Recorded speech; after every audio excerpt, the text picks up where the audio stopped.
Hi everyone, Janie here. Welcome back to my garden. So although the sun's out and it looks really beautiful, we're having another very cold day. It is already about noon and we are topping out at 50 degrees. So my front porch project that I have been waiting to finish with painting the trim and painting the patio is going to have to be put on hold for another day. And I am getting super antsy about it. I even had a dream about it last night that I finished it and it looked so good, but I don't want to mess it up, and you're not supposed to paint when you're 50 degrees and below, and so we're basically 50 degrees and below. Tomorrow it's supposed to get up to 60 degrees Fahrenheit, so it's on my plan. My plan is to finish that tomorrow, crossing my fingers. But I figured I would get out here anyway because it really is a beautiful day. I just have to point out, look at my Chinese pistache tree. Let me go over there and show you guys. So the colder night temps we've been having, last night we got down to 36 degrees. The tree, my Chinese pistache tree, is obviously loving it. It's loving its life right now. And the cold is making it turn this gorgeous fiery shade of red. I don't even think it's coming across on the camera as much as it is in real life. It is so incredibly beautiful. I am just absolutely in love with this tree. And I have a baby one in the front yard that's turning 2. So this one we planted just last fall. So it's definitely it's a lot smaller than the other one, but eventually I hope it'll be the same size as the other one. And it's so pretty. And I just have to show you, look at the red of the Chinese pistache with the purple of the plain blue salvia. Isn't that gorgeous? There's a better view of it. Sometimes I wish I was a photographer and knew how to take really good photos, because what I see is so beautiful, and I wish I could take really, really gorgeous photos and show them to you guys. Maybe one day I'll learn some real photography, but it's just so pretty. All right, so I don't have any specific plans for today other than just doing generalized cleanup. This year is a very interesting cleanup year for me because I'm trying to leave as many annuals as I possibly can until they're basically their last breath. And so you can see here I have my Super Tunia Bordeaux and my Super Tunia Mini Vista Yellow that normally I would go ahead and I would pull these, but I really want them to overwinter. I want to see if I can overwinter them. I am in zone 9B, so I am completely borderline on all of these annuals. And I've heard from a lot of you that you guys have overwintered your Super Tunias really successfully. So I want to try them. But I do want to kind of clean it up a little bit, because you can see especially this Mini Vista Yellow is completely covering my pathway. So I think today I might want to kind of cut this back and clean it up a little bit. I'm not going to cut it back too far because I want to protect this plant from the cold. But like I said, we got down to 36 degrees last night and it's still looking okay. The Augusta Lavender Heliotrope looks beautiful, absolutely beautiful. I mean, look at it over here. Oh my goodness, it looks great. So it's really funny. I'm not going to be cleaning a ton of stuff up. I'm definitely not going to be cutting back my Russian sage because you don't want to cut that back until January. And then if you look over here, you can see the plain blue salvia still looks good as well. So I think what I'm going to do is I'm going to kind of just clean some of this overgrown stuff up. And then, as you can see, we've been working on our rock border, and we actually have the guys that come and help us out a little bit with the heavy lifting stuff. They actually came and they placed rocks all along the border, but I need to kind of shape it a little bit and tamp it down and wash it off. So I might do that a little bit today as well. Just kind of clean up the rock border, because they mostly just did the hard work of just placing all the rocks there, which I appreciate so much. But you can see over here, I think it's a little too thick. I don't know. We took out the lavender river that was here and all the white vinca that was there. So it looks a lot cleaner now, but it's also I just feel like it needs something. I don't know, but whatever. What I plan to do today is just to kind of clean up the rock and wash it off and all that kind of stuff, because it's really dirty as well. So anyway, and then I have some things that succumb to the cold, right? So these are the sun credible sunflowers. They're done. I'm going to pull those. And then, I have another volunteer sunflower over there. I need to pull that as well. So just kind of generalized cleanup. Look at my yarrow, you guys. Oh my goodness. What is going on, plants? It was 36 degrees last night. Look at how good they look. Well, I mean, I'm enjoying it.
Okay, so I think I'm done over here in the center island by the pathway. I think it looks really good.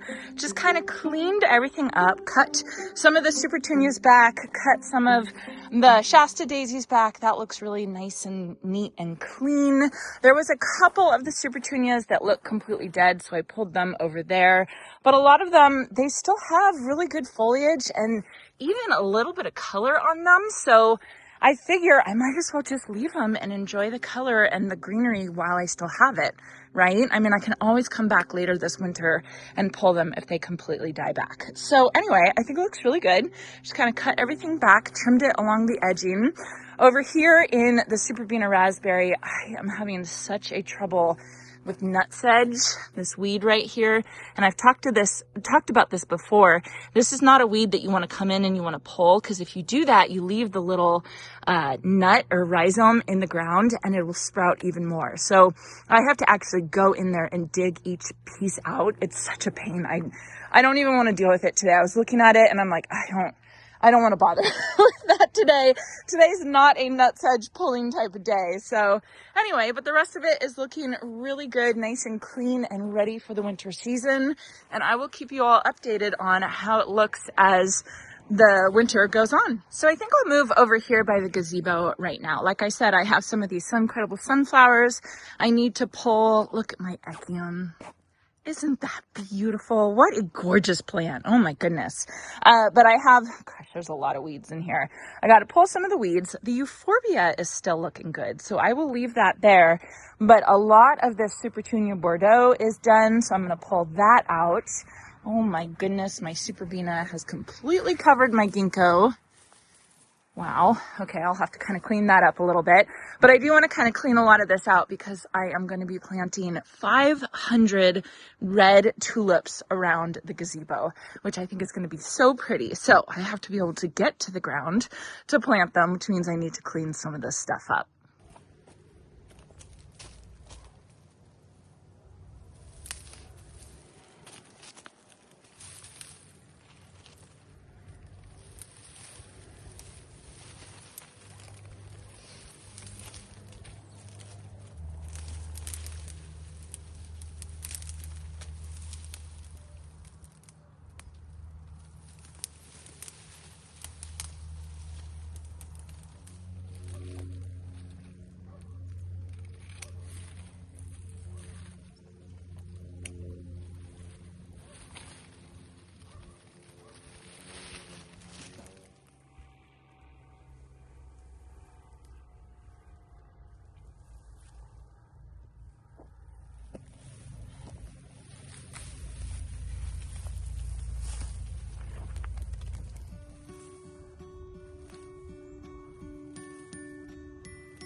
Okay, so a little bit of cleanup makes a huge difference. Getting those Suncredible sunflowers out of there, I think, looks really good, and getting some of the old annuals that were past their prime, I think, looks really good as well.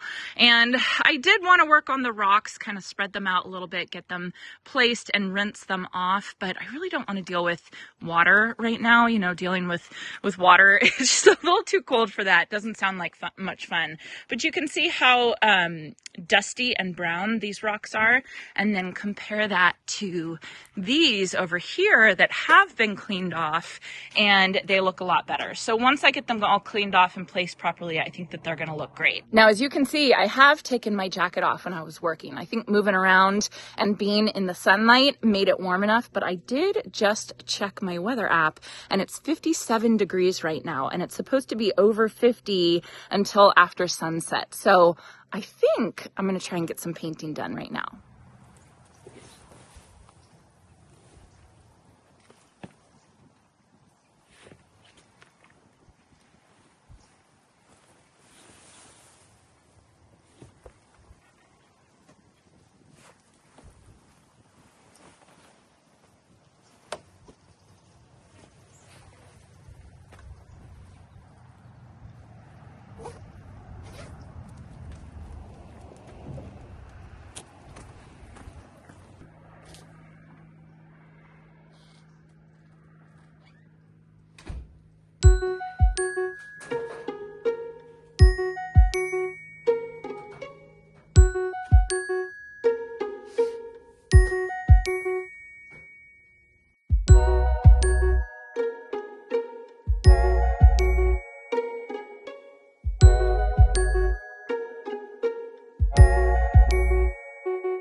Well, how good does this look? Now, don't get me wrong. It's not perfect. It's not what eventually I want this area to look like. I definitely don't want the gray. I definitely don't want painted cement. I definitely want maybe like a deck or different stairs or steps or something like that. But for now, this can of paint was 30 bucks, right? Like, this is a great change for 30 bucks and a couple hours worth of my time. Monty is so upset that I'm not letting him outside. You can't come out, bud. You can't come out, not for a couple hours. He's so upset. Anyway, so this looks great, and the trim looks great. It was definitely the temperature that was I was having a hard time. I could not get it to look good. And now that it's just a little bit warmer, it's like night and day. So this looks fantastic. I am super happy with it. Now I just got to clean up. I'm going to let it dry overnight. And then tomorrow I'll be able to take the painter's tape off the trim and then get my planters where they belong. I'm super excited. I hope you enjoyed this, and I hope you all have a chance to get in your garden today.